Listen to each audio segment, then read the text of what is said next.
Bakit sobrang tahimik ang Office of the President? Bakit sobrang tahimik ang Department of National Defense, even the Armed Forces of the Philippines? Naghihintay ako ng pronouncement tungkol nito. Wala. Sa aking obserbasyon lang, grabing pagkapalpak ang RORE na ito na nagresulta ng pagka-humiliate sa ating mga Navy SEALs o yung fragment. Sabi nga yung post ni retired General Orlando De Leon ng Philippine Marines, anger is brewing, kumukulo ang galit ng mga sundalo. Ito nga mga kababayan, bago natin ituloy ang video na ito, kung bago ka lang sa aking YouTube channel baka pwede makahingi ng like at subscribe at click mo na rin ang notification bell para updated ka sa aking nilalabas na bagong video. Salamat po. Pag-usapan natin ngayon ang kumakalat ngayon sa social media na petition letter ng mga active soldiers demanding for the resignation or patalsikin na ng Pangulong Marcos si Secretary Gibo Teodoro ng National Defense. Okay? I think pang-apat o pang-araw na ito mula nung kumalat ito sa social media. Una kong nalaman ito through sa isang subscriber ko, narinig niya kay Attorney Trexie Angeles. Ang iba nagpadala sa akin ng link. Tapos nakarating na rin ito sa mga men and women in uniform, both active and retired. Pinag-uusapan na ito ngayon. Ang una kong inisip is baka fake, baka fake letter. Baka paninira lang. Baka may halong politika.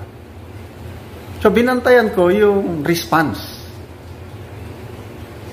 Hinintay ko na magpahayag ang Office of the Secretary of National Defense kasi napakatindi yung mga accusation. Isa-isahin natin mamaya. Matindi. So, hintay ako ng hintay kung may statement ang DND tungkol nito. Wala. Pati rin ang Malacanang kasi supposedly lumalabas na ito open letter ng mga sundalo sa Pangulong Marcos. Bakit hindi nag-respond? Walang press release ang Presidential Communications Office tungkol nito. I don't know, baka ako lang ang hindi nakakalam. Kailang minomonitor ito. Bakit sobrang tahimik ang Office of the President? Bakit sobrang tahimik ang Department of National Defense, even the Armed Forces of the Philippines? Naghihintay ako ng pronouncement tungkol nito. Wala. So, dahil di sila umiimik, ibig sabihin, baka totoo. At nahihirapan silang i-counter ang sinasabi sa sulat. Okay. Ang una ko kasing hinanap sino yung mga nagpirma? Kasi dito sa umiikot, yung plain statement lang, tapos hindi na inilagay ang pangalan. Kaya lang, naisip ko rin, baka ito, ayaw nilang masyadong maano yung mga pangalan nila. I don't know kung totoong may sulat na ganito, kung may nakaperma ba yung dumating sa office ng Pangulo. Kasi kung may pumirma nito, nako, delikado ang military career ng mga pumirma.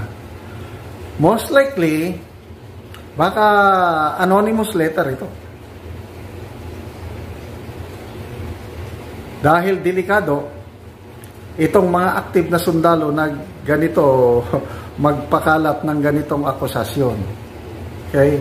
Pwedeng, kalang, binasa ko ng maigi yung content. Nako, yung sinasabi nilang sitwasyon, sa aking obserbasyon lang, sa aking mga feedback na natatanggap, ganun nga ang pangyayari. Unahin natin yung failure na RORE noong June 17. Lumalabas dito sa sulat o sa reklamo na si Secretary Gibulang ang may pakanan nito against the wishes or against disregarding the opposing comments from military planners and strategists at the AFP and DND. Sa aking obserbasyon lang, grabing pagkapalpak ang RORE na ito na nagresulta ng pagka-humiliate sa ating mga Navy SEALs o yung fragment, yung SOG, NAVSOG, Special Operations Group. Mga ano ito, mga matitinding sailors natin ito. Sila yung dumali noon kay Abu Sabaya sa kababayan. Abu Sabaya ng Abu Sayyaf, yung spokesman noon na grabe. Magagaling itong mga sundalo na ito. At sinasabi dito sa sulat na sumunod lang itong ating mga Navy fragment o SEALs ng utos na huwag magpaputok. Anong nangyari sa kanila? Na-humiliate sila. At nagkaroon nga ng sabi nga yung post ni retired General Orlando De Leon ng Philippine Marines, anger is brewing. Kumukulo ang galit ng mga sundalo dahil sa failed RORE na ito at itong alleged sulat na ito, reklamo, CSND ang may pakana. Okay? So, bakit hindi sagutin? Kung hindi sana totoo, that's not true. Wala, hindi ko, ano yan? Wala akong kinalaman dyan. Pinag-usapan yan. Ito pa ang sinasabi dito sa sulat. Hindi ipinaalam ito sa National Task Force for the West Philippine Sea. Hindi ipinaalam sa other government agencies. Sinikreto. Dahil, sabi sa sulat na parang gustong magpasikat ang secretary, kung naging successful, pabor sa kanya, paano? Na failure. So, grabe talaga. Yung nangyari na nagkabuhol-buhol, yung pahayag sa media, nakasulat din ito, this is precisely why it took so long for any of the government agencies to issue a statement. Nauna pa nga ang nito nauna ang China na nagsalita tungkol nito, press release o natalo tayo sa narrative kasi pinalabas na ng China na tayong nag-provoke. Tapos, ang sagot lang ng AFP is misleading daw. Kailang hindi naman dinitalye. Kulang talaga sa transparency ang operations na ito. Parang may itinatago. Kaya yun, nagkabuhol-buhol ang pronouncement ng nakakaya. 5 days after na incident, nagsalita ang chairman ng National Maritime Council,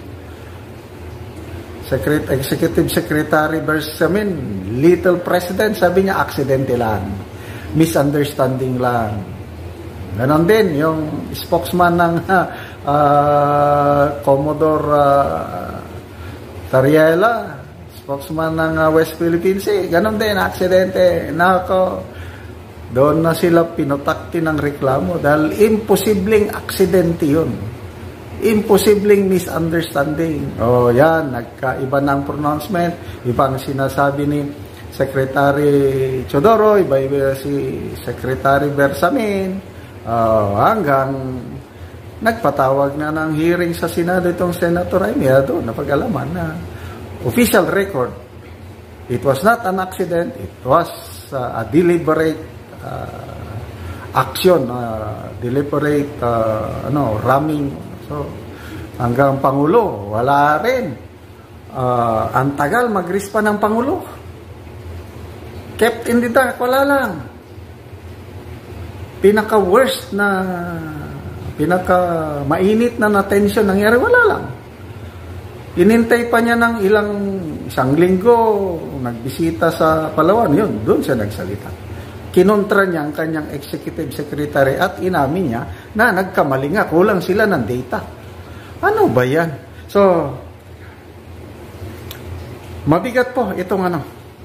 So, ito lang muna sa West Philippine Sea, yung June 7. May isa pang ano dito, yung sinabi dito na Board of Generals is Board of Gibo. Yun ang next topic ko. Bakit nila inakusahan na yung Board of Generals naging Board of Gibo, BOG. So, So, sana magsalita na ang DND, AAP tungkol ito para malaman natin kung ano ba talaga. Para hindi puros haka-haka at sana maiwasan na yung mga ganitong pangyayari kasi lalo lang nag-project ng instability sa government, lalong nagpapainit sa sitwasyon natin. Sana magkaisa ang mga men and women in uniform behind the leadership, hindi yung ganito na may kumakalat na reklamo against sa SND.